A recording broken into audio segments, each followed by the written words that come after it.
Or, hindi, pero natatawa kasi ako eh. Hindi, normal yan. Ganyan talaga siya. Minsan na-offend ako, pero ngayon nasanay na ako.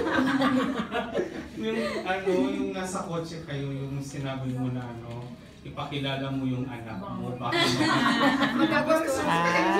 na yun eh, pero bakit parang yung mga ganung sunod-sunod?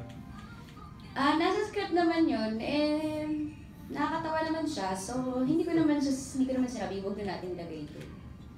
Tsaka, nakakatawa kasi eh.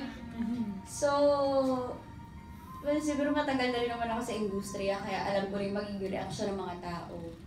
And, bagay naman siya sa akin na ako yung magsabi nun. Parang pag pinasabi mo yun sa iba, mawirduhan sila na gano'n ang sinasabi. Pero pag ako, di ba natawa lang kayo? Diba, naiiyak na ako, ay, kakala. Pero, last time, sorry, yung one of the scenes